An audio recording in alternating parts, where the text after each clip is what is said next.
My sister exposed my $13 million fortune at Thanksgiving. Now my family says she deserves it more than me. Thanksgiving used to be my favorite holiday. The food, the chaos, the forced togetherness, it was the only time of year our family pretended to be close. This year, though, everything changed. I arrived a little late to my sister Leah's place. She always hosted. Her husband is a decent cook, and their house has that picture-perfect, we totally have our lives together vibe. As usual, everyone was already deep into drinks and gossip when I got there. My nieces ran up to hug me, and my mom called out from the kitchen to ask why I was always on my own schedule. I smiled, made a joke, and took my usual seat near the end of the table, where I could blend in and avoid any probing questions. That was the plan, at least. Then Leah brought up the Tesla. She was handing out mashed potatoes when she said, "So, Josh, I saw your car parked outside. That's a Model S, right?" I froze, my fork halfway to my mouth. "Yeah," I replied casually. "Picked it up a few months ago." "A few months ago?" She laughed. "Isn't that thing like, over $100,000? And just like that, the room fell quiet. I tried to brush it off. It was a deal. Pre-owned. Got lucky. But Leah wasn't done. "And the condo in Westwood? Is that pre-owned too?" I looked at her, suddenly aware that she had been digging. I never posted anything on social media. I kept my life quiet. Private. But clearly, she had put some pieces together. Then she stood, holding her wine glass like she was about to give a toast, and said, "Okay, I wasn't going to say anything, but I found Josh's name listed on some investment database at work. He's got over $12 million in assets." Laughter. Silence. Forks clinking. My mom dropped a spoon. And just like that, Thanksgiving was over, at least for me that I didn't know what to say. My face felt hot, my ears were ringing. Everyone was staring at me like I just confessed to being a spy. Leah was still grinning, clearly enjoying the spotlight she'd stolen. "I mean, come on, Josh. You've been showing up every year with nothing but a bottle of wine. Meanwhile, you're sitting on millions." My mom blinked, confused. "Is that true? Josh, are you rich?" I sighed. "I wouldn't say rich. I've been investing for a long time. Stocks, startups, crypto. Some of it paid off." My brother-in-law, Mark, let out a low whistle. "12 million, huh? Man, you should have said something." "Said something? What did they want me to do, send out a newsletter?" "I never talked about it because I didn't want this," I said, trying to keep calm. "This exact moment." But it was too late. After dinner, people started pulling me aside, one by one. My cousin Derek wanted to know if I could spot him 20 grand to help pay off a temporary debt. My aunt was suddenly very interested in getting help with her mortgage. My mom, wide-eyed and jittery, asked if I'd consider moving her to a nicer retirement place. The most shocking was Leah. After everyone left, she cornered me in the kitchen. "You lied to us," she said quietly, eyes narrowed. "You've been hiding this whole other life." "It wasn't about lying," I said. "It was about boundaries." She leaned in. "You owe this family. You got lucky, Josh. The rest of us didn't." And with that, she walked off, like I was the villain in my own story. I left that night without saying goodbye. The drive home was quiet, but my mind was loud. The worst part wasn't the exposure or even the sudden tidal wave of family expectations. It was how fast everything flipped. I wasn't Josh, the quiet brother anymore. I was a walking ATM. Over the next week, it got worse. Texts. Calls. Emails. Some polite, some guilt-tripping. A few, aggressive. Derek messaged me 3 times in one day with urgent loan requests, even attaching photos of his overdue bills. My mom left voicemails that started sweet, "I love you, honey," but always ended with something like, "I just wish you cared enough to help." And Leah, she went nuclear. She sent a group message to the family accusing me of being cold, selfish, and financially manipulative. She said I was hoarding wealth while my own blood struggled. I stared at the screen in disbelief. I'd helped before. Quietly. A few thousand to mom when her roof leaked. Covered some legal fees for Derek once, no questions asked. But now it didn't matter. They felt entitled. So I did something I hadn't planned. I booked a flight. Out of the country. I needed space, silence, distance. I didn't even leave a note. Just turned my phone off at the airport and boarded. A long, solo vacation. I owed that much to myself. But even from thousands of miles away, I could feel the pressure building back home, because when I came back, it exploded. I was gone for 3 weeks. Bali, Tokyo, Sydney, just me, a backpack, and enough peace to finally breathe again. No phone. No emails. No family drama. But the moment I landed back in LA and turned my phone on, it lit up like a Christmas tree. Dozens of missed calls. Voicemails. Hundreds of unread messages. Most of them from Leah. The angriest one said, "You're unbelievable. You vanished while mom ended up in the hospital. You didn't even check in. But I guess people like you don't have to care." My chest tightened. Hospital? I called immediately. Turns out mom had a bad fall, nothing life-threatening, but she was shaken and had spent 2 nights under observation. Leah had taken her in temporarily. "I didn't know," I said. "No one told me." "You turned your phone off," Leah snapped. "That's what billionaires do when they can't be bothered, right?" I stayed calm. "I'm not a billionaire, Leah. And I'm not heartless." But she wouldn't hear it. She told me the family had voted on something. That's how she put it. Voted. They wanted me to contribute $1 million, $1 million, into a shared family trust. Something everyone could draw from when needed. Leah called it leveling the playing field. I laughed. Actually laughed out loud. "You want me to hand over $1 million because I didn't tell you I was doing well?" She didn't flinch. "It's not about punishment, Josh. It's about fairness." Fairness. That word again. Suddenly, success was a crime, and I was guilty. I didn't say yes. But I didn't say no either. I needed time to think, even though deep down, I already knew my answer. That night, I went for a long walk through my neighborhood. The streets were quiet, lined with trimmed hedges and warm porch lights. A world I had built quietly, brick by brick, after years of risk, late nights, and silence. No one had seen the sacrifices. The ramen dinners. The failed startups. The stress so sharp it made me grind my teeth in my sleep. Now they wanted to erase all that and call it luck. I thought about my dad. He'd passed years ago. He grew up with nothing and taught me that if I ever made something of myself, I should never expect applause for it, but never apologize either. So the next morning, I sent out a message.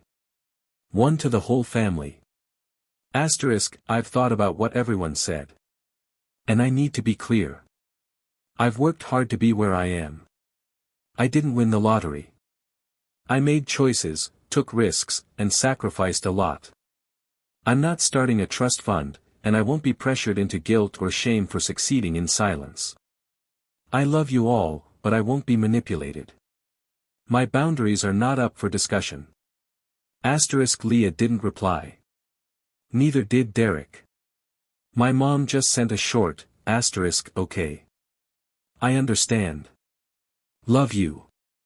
Asterisk. And for a while, things went quiet. Until I got the wedding invitation. That's when I knew they weren't done, not even close. The invitation was from Leah's oldest daughter, Katie. Her wedding was set for early spring, in Napa Valley of all places. Elegant cursive on thick cardstock, the kind of thing that whispered expensive. At the bottom, in smaller print, was a handwritten note, asterisk, Uncle Josh, we'd be honored if you help sponsor the reception. Mom said you might. Asterisk. There it was again, so casual, like I was the family's personal gold mine. I didn't respond right away. I needed to speak to Katie myself. So I called her. She sounded genuinely excited to hear from me, her voice bubbly and warm. I just assumed you'd want to help, she said. Mom told me you were finally opening up about everything. Opening up? Did your mom say I agreed to pay for anything? I asked. There was a pause. Well, no. But she said you had more than enough, and you'd want to make the day special for me. I could feel the frustration rising in my chest. I didn't want to take it out on Katie, she was young, caught in the web like the rest of them. Katie, I said gently, I love you. But I'm not paying for your wedding. That's not what family is about. She was quiet for a moment, then said, okay. I understand. But her tone had shifted. I knew that okay.